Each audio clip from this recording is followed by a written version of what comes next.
Pode vir, Marcos. Lá vem o Marcos.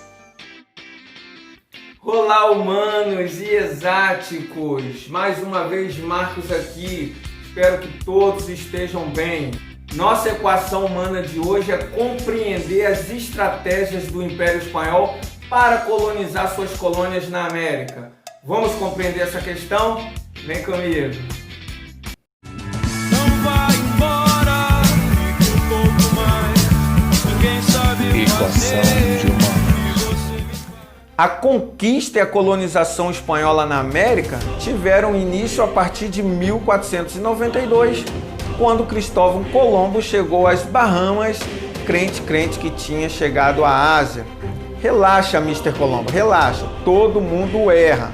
Depois de Colombo, vários outros se aventuraram nessas terras calientes.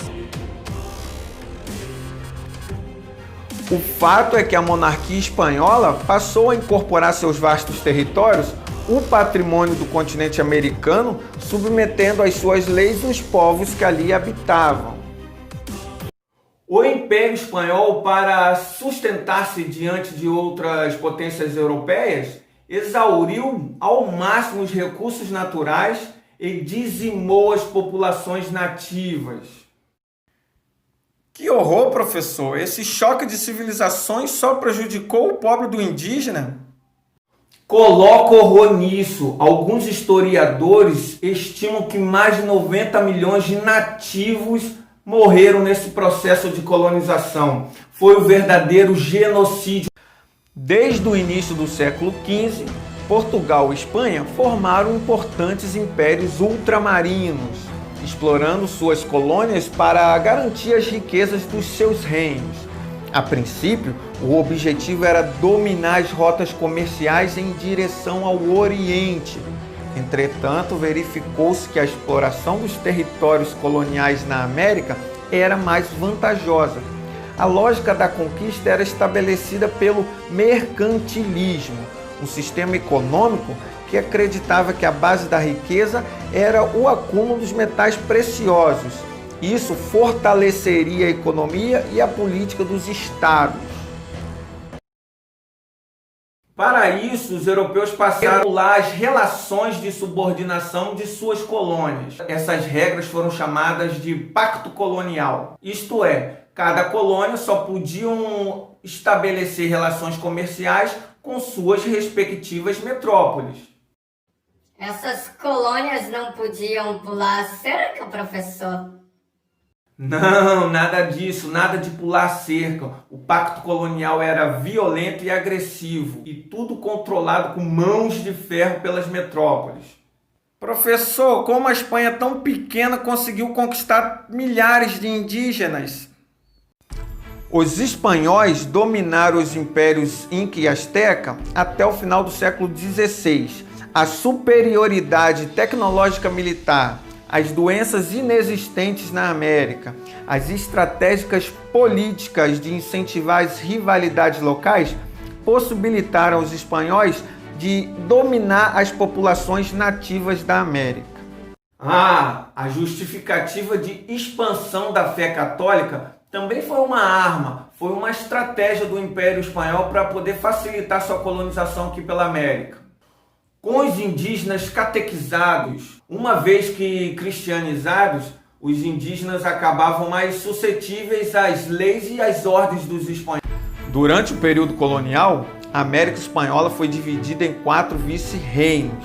No século XVI, foi criado o vice-reino da Nova Espanha, o principal vice-reino do Império Espanhol.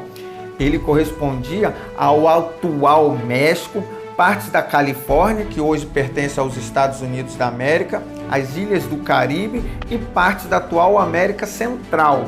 Também no século XVI foi criado o vice-reino do Peru, que incluía o atual Peru, parte do Equador e a atual Bolívia. As cidades de Potosí e Oruro eram importantes centros de exploração de prata. Nessa região é que muitos indígenas trabalhavam até a morte. No século XVIII, teve a criação do Vice-Reino do Prata, que compreendia territórios da Argentina, do Paraguai, do Uruguai e parte da Bolívia. O destaque econômico desta região eram as estâncias, a pecuária. Também no século XVIII foi criado o Vice-Reino da Nova Granada, uma área rica em metais preciosos, que correspondia onde hoje é o Panamá, a Colômbia, parte do Equador e a Venezuela. Nessa época também foram instaladas 4 grandes capitanias gerais: Guatemala, Venezuela, Chile e Cuba. Essas capitanias eram áreas estratégicas para abastecer os vice-reinados. A administração da América Espanhola era baseada no mercantilismo. Para administrar e controlar a economia de suas colônias, a coroa espanhola criou o Conselho Real e Supremo das Índias, órgão máximo da administração colonial, responsável pela nomeação dos reis e da fiscalização de suas ações. Também foi criada a Casa de Contratação, cuja função era controlar o comércio, a cobrança de impostos, controlar toda a riqueza produzida nas colônias. Para evitar o contrabando, a Espanha criou o sistema de porto único. Todas as mercadorias da colônia tinham que entrar e sair do porto de Sevilha. Mais para frente eles abriram também o porto de Cádiz.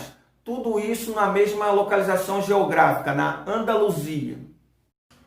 Como era a sociedade e o trabalho nessas colônias espanholas, professor?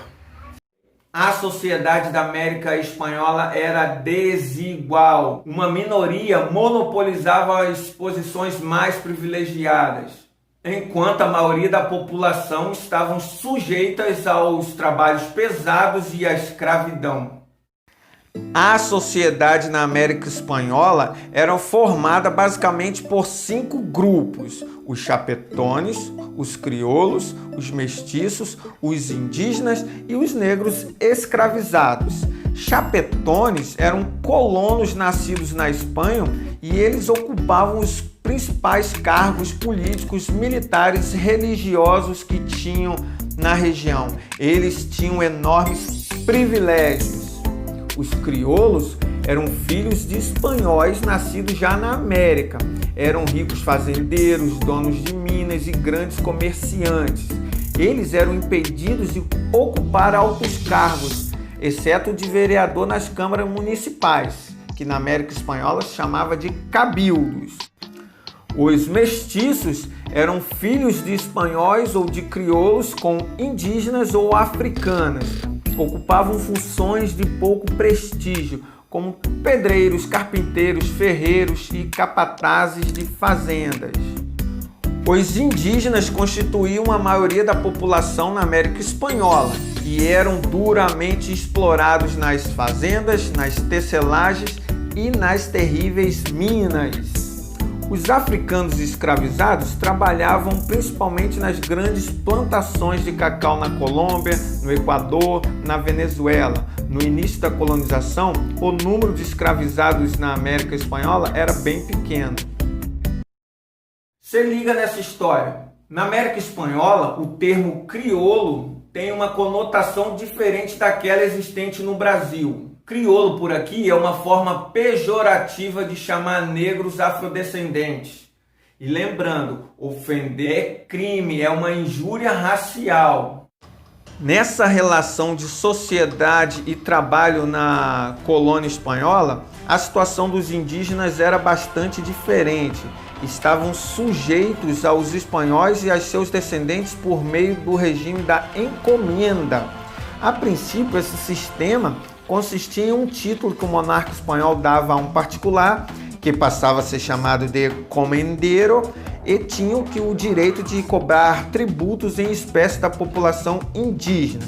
Em troca, o monarca ficava encarregado de garantir o bem-estar e a educação cristã para essa população. Na prática, porém, o tributo era pago em forma de trabalho compulsório. Desse trabalho surgia a escravidão indígena. Muitos morriam de tanto trabalhar nesse sistema. Havia ainda o regime de mita, muito semelhante à encomenda, que era praticado na região andina pelos incas e que depois os espanhóis recuperaram a prática. A mita consistia em pagamento de tributo ao Estado em forma de trabalho compulsório, especialmente nas minas de Potosí. Os indígenas eram sorteados a prestar serviço aos espanhóis por uma temporada. No entanto, a atividade era tão exaustiva que muitos acabavam morrendo antes de concluir o seu tempo de trabalho. Essas estratégias estavam ligadas à economia da América Espanhola, que no primeiro momento estava ligada ao ciclo do ouro no México, depois teve o ciclo da prata na Bolívia e da agropecuária de uma forma geral. Também não podemos esquecer que a forma de trabalho da sociedade espanhola está ligada à mineração e agropecuária. Na área da agropecuária temos as haciendas, grandes latifúndios baseados no plantéis, como teve aqui no Brasil, porém era mais para o mercado interno, para abastecer o mercado interno. Muitos indígenas trabalhavam nessas haciendas. E as estâncias eram mais ligadas à pecuária, à criação do gado. Um dos exemplos mais cruéis de exploração do trabalho humano em todos os tempos foi a utilização da mão de obra indígena nas minas de prata de Potosí. O trabalho era extremamente insalubre e pesado. Muitos indígenas ou morriam de fome devido ao baixo salário, ou morriam de doenças e acidentes consequência do trabalho nas minas. Muitos indígenas começaram nesse período a se viciar em álcool. O Frei Domingo de Santo Tomás, um padre que viveu naquela época, definiu bem aquele período. Ele escreveu: não é prata que se envia à Espanha, é suor e sangue dos indígenas. Nossa senhora, professor, quanta informação! Eu que tô suando frio, nessa América Espanhola tem muita informação. Que prova que vai ser? Que prova? Fala sério, né, Romildo? Esse seu suor aí nem se compara. Os povos nativos americanos sofreram um verdadeiro genocídio. A exploração europeia no continente americano foi cruel. A sua prova não passa nem perto disso. Vamos estudar, Romildo.